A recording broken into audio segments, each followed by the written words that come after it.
ভাই না না না, শোনেন শোনেন, আপনি রিয়েক্ট আপনি খুলেন না, আপনি খুলেন না, আপনি রিয়েক্ট করেন না না, ভাই, আমি রিয়েলি সরি। আপনি রিয়েক্ট করেন না। অনেক ভালো একটা মানুষ, আমি যতটুকু জেনে আপনার কাছে আসছি, বাট আপনি মুক্তি পেয়েছে আরজি কিবরিয়ার নতুন সিনেমা আমাকে বাঁচান। গত বছর তার ব্যবসা সফল সিনেমা আমি কত বোকা ছিলাম এটা দর্শক এবং সমালোচক মহলে ব্যাপক সফলতা দেখায়।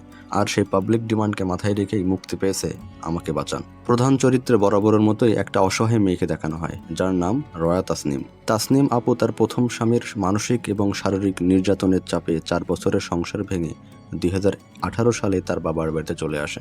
আর সেখানেই তিনি সিঙ্গেল মাদার হিসেবে তার সন্তানকে লালন পালন করতে থাকেন। কাটতে থাকে তার অসহায় জীবন। তখনই তার জীবনে ফেরেশতা রূপে আবির্ভাব হয় অ্যারাবিয়ান বুরকা হাউসের মালিক এমডি রনি ওরফ মুসা ভাই। মুসা ভাই ছিলেন খুবই আদর্শ এবং স্বনামধন্য তার একজন ব্যক্তিত্ব তার এলাকায়। মুসা ভাইয়ের বুরকা হাউস শোরুমে পার্ট টাইম জব হিসেবে চাকরি পায় তাসনিম। সেখানে সে ফেসবুক লাইভ করত। মুসা ভাইয়ের সামনে এই অসহায় মেয়েকে দেখে তার অনেক মায়া হয়। আস্তে আস্তে তার সহায়তার হাত বাড়িয়ে দেয় তার দিকে। এভাবে তৈরি হয়ে যায় তাদের মধ্যে প্রেমের সম্পর্ক। মুসা ভাই তার জীবনটাকে আরও প্রফুল্ল করে তোলার জন্য তাসনিম আপুকে বিয়ের প্রস্তাব দেয়। এমন সুনামধন্য প্রতিষ্ঠিত একজন ব্যক্তিত্বকে পেয়ে তাসনিম আপু ঠিক তার কথায় রাজি হয়ে যায়। চলতে থাকে তাদের সুখের সংসার। মুসা ভাই তাসনিম আপুকে অতিরিক্ত পরিমাণে ভালোবাসতো।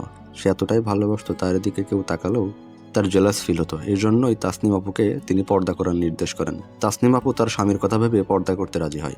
মুসা ভাই একদিন দেখে তাসনিম আপু অনেক রাতে বাসায় ফিরতেছে এবং এমনটা সে ঠিক প্রায় দিনই করে থাকে। তাসনিম আপুর দৈনিকের এই অপকর্ম দেখে মুসা ভাই তাকে একদিন প্রশ্ন করে, তুমি কেন এত রাত করে বাড়িতে ফেরো?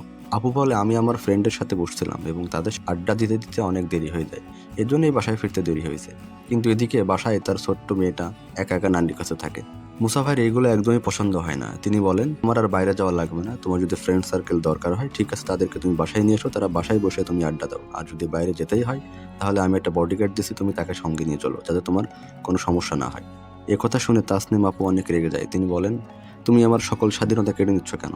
আমি একা ঘুরবো, ফ্রেন্ডের সাথে কথা বলবো, আড্ডা দেবো, এটা আমার স্বাধীনতা। আমি বাসায় তাদেরকে কেন নিয়ে আসবো?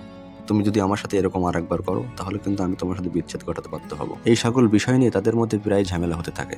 ঝামেলার এক পর্যায়ে মুসা ভাই তাসনিম আপুর গায়ে আঘাত করে। এতে তাসনিম আপু খুবই বাজেভাবে আহত হয়। তাসনিম আপু তার প্রিয় মানুষের কাছ থেকে এমন আচরণ আশা করেনি, এজন্যই তার উপরে নারী নির্যাতনের মামলা করে দেয়। এদিকে মুসা ভাইও কম যায় না, তিনিও তার উপরে পরকীয়ার অভিযোগ তোলে। এই সিনেমা নিয়ে দেশে এখন দর্শক দুই ভাগে বিভক্ত। কেউ মুসা ভাইয়ের পক্ষে নিচ্ছে, আবার কেউ তাসনিম আপুর পক্ষ নিচ্ছে। আমি একজন সাধারণ দর্শক আব্দুল কুদ্দুস। আমি কারো পক্ষে বা বিপক্ষে নই, কিন্তু তাসনিম আপুর অভিনয় আমার কাছে চমৎকার লেগেছে।